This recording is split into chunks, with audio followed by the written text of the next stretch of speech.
Okay, so I'm going to talk about the Hawkeye season finale or series finale, whatever the fuck they're going to call it. I didn't get any indication that this was going to get a season 2. Maybe I missed something like Hawkeye will return or something like that, but yeah. So, what did I think of Hawkeye? The last thing we're going to get from Marvel for the rest of the year, although yes, we do have... next year, 2022 is going to be filled with stuff, and don't worry, I'm going to be talking about some stuff. So this was like a nice little holiday bow to wrap up the year for Marvel after all of 2021, which has been a big year for Marvel. Like, it's probably been like one of the most packed. I mean, movies aside, you had WandaVision, you had Captain America and Winter Soldier, you had Loki, you had Hawkeye, you had What If, and you had the movies. So you had a big year because 2020, you know, fucked us all, so it was nice to have just the biggest year for Marvel. And, of course, Spider-Man. Like, Spider-Man was, I think, okay, for me, Spider-Man and Falcon and Winter Soldier and WandaVision, those three were, like, the high points. Not to say... Oh, Shang-Chi was good, too. There was a lot of good here, is what I'm saying. There was a lot of good here, not a lot to really dislike. But did I like Hawkeye? That's the big question you're probably asking. Now, yes, I am going to delve with spoilers with this, so be warned. I am going to be talking about spoilers for this. I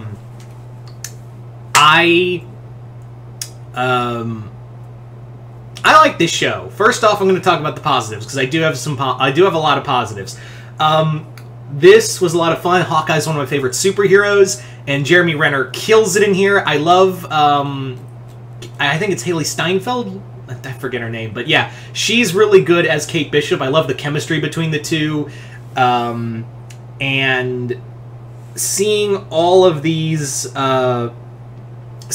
characters, and so much of how it follows. It really is a love letter. If you love the Matt Fraction Hawkeye comic, you are really going to love some of the references and moments near, like, the Tracksuit Mafia and stuff like that. There's some really good there's some really great writing in here, and just the jokes are really fun. I think these are some of the funniest jokes in any MCU thing. Like, again, it's just very much like the writing for...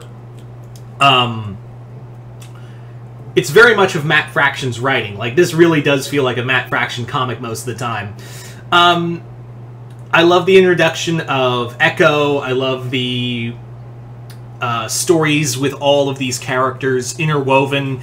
For 6 episodes and an hour-long finale, I will say that it does kind of trip up, because this is the problem. This is a problem I had with...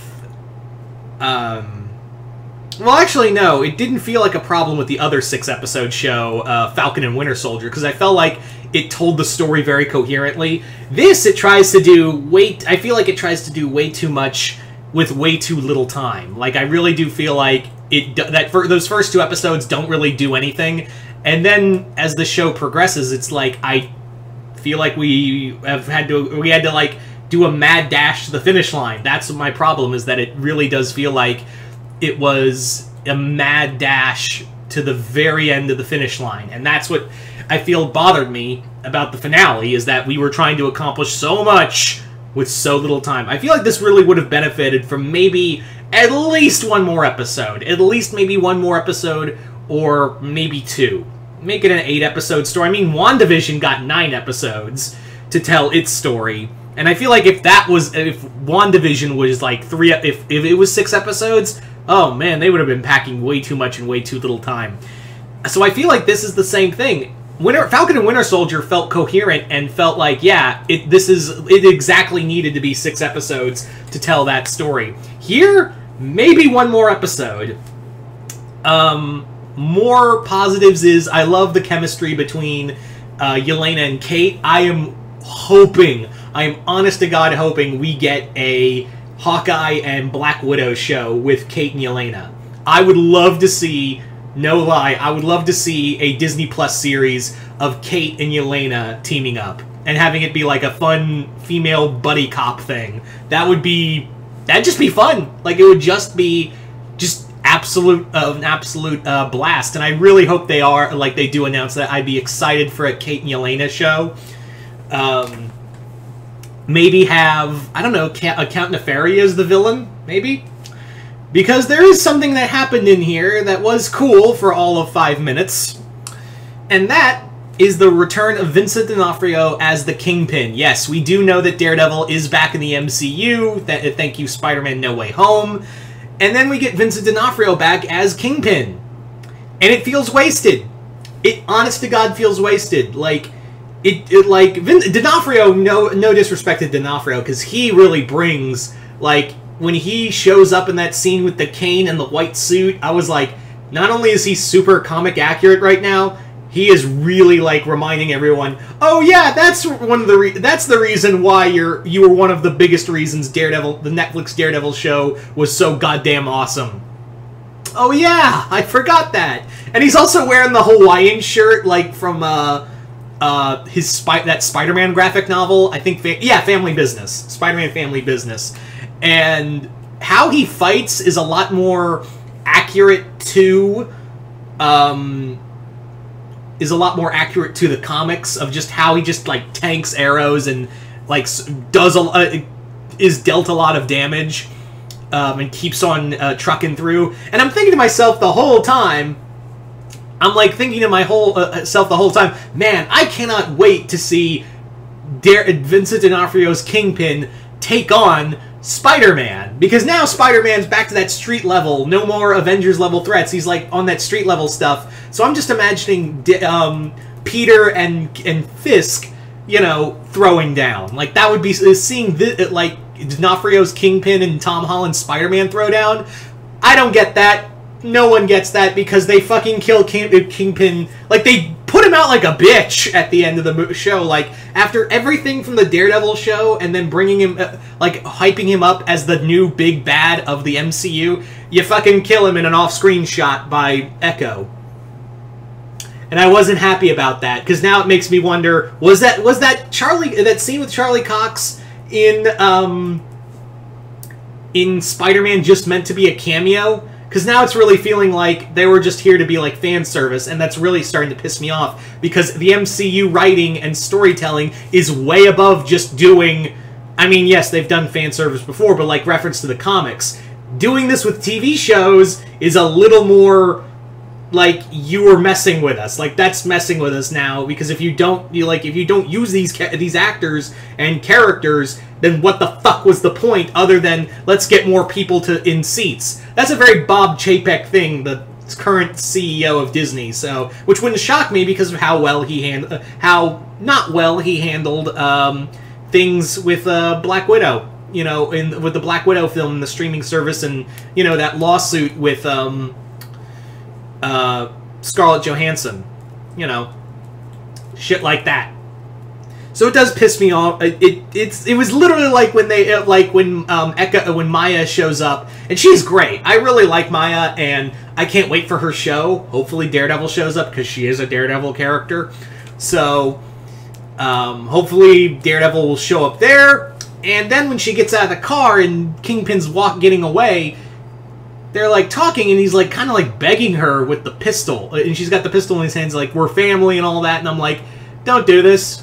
Don't do this. You just brought him back. Don't blam. God damn it! So that bothered me the rest of the way. Like, that really did bother me. The rest of the viewing of this show. Now, it was really cool. Like, they do kind of hint that Clint's wife was Mockingbird. Like, they do reveal that she was a S.H.I.E.L.D. agent. So I think they are trying to say that she was the Mockingbird, even though, yes, we did have Mockingbird in Agents of S.H.I.E.L.D., but that show's no longer canon. So, yeah. Yeah. So, I guess she's Mockingbird. And yes, I know, that's Wendy's VA. She was also Velma in the James Gunn Scooby-Doo movies. Anywho... it's a really good show. I do think it trips up at the finish line. There's just really good action sequences, some great storytelling, great acting, but I do feel like this trips up in the towards the end. Like, this does trip up towards the end of the show. Like, it really does kind of trips on itself towards the end of the show, and that what they did with Kingpin really put a bad taste in my mouth. And I'm pretty sure it put a bad taste in all of your mouths as well. So it's not, I'm not saying I hate this, but I'm just saying, like, I feel like it tried to do too much, too little, and yeah, I feel like it trips up. Now, it would be cool, like, maybe they play up on this in either with just a Kate Bishop show, or they do something with the Echo show, that now that Kingpin's gone, maybe they could say, like, she goes for the, because Kingpin wouldn't go out like a bitch like that. Maybe, I'm hoping that what happens, like, they show what happens in Hawkeye, like, she goes and she tries to shoot him in the head, he grabs the gun, it fires, but it's away from his head, and he just knocks her out, something like that, because I want more D'Onofrio Kingpin. But if they do kill Kingpin like that, maybe show, like, there's a power vacuum now, and bring in, like, other, like, big gangsters, characters we've seen throughout Marvel continuity, like Count Nefaria, you know, the Hood would be really cool. Actually, the Hood would be really cool. You could really because we're doing more stuff with magic. The Hood would be really cool. The Hood, Tombstone would be another one, Silvermane, those all be really cool. Like, I would be almost forgiving if you, like, okay, we killed the Kingpin, you gotta do something with that, because he was the fucking Kingpin of crime, and you built him up the whole damn time. He only gets 5 fucking minutes of screen time! I'm cool. I'm cool. Anyway. So, you guys tell me in the comments below. Oh, so yeah, they also, the stuff with the clown, I was like, it's alright. I didn't feel it. That's all I'm gonna say on that. Also, I did find that was cute with the Rogers musical. That was really cute. I liked it. Anyway, so you guys tell me in the comments below, what did you guys think of Hawkeye? Did you guys like it? Did you guys hate it? Comment below, let me know. And once again, I'm Mr. Multiverse. I'll see you next time in the Multiverse. Also, go check out my Patreon and the link in the description below. I just did a review with on The Kingsman, the movie that just came, the new Kingsman movie, the Kingsman prequel. I did a review on that with a special guest. Not going to say who, but you've seen him on the channel before. Just that's all I'm going to say. Other than that, hit the link below. Hope you all enjoyed this, and I'm Mr. Multiverse. I'll see you next time in the Multiverse.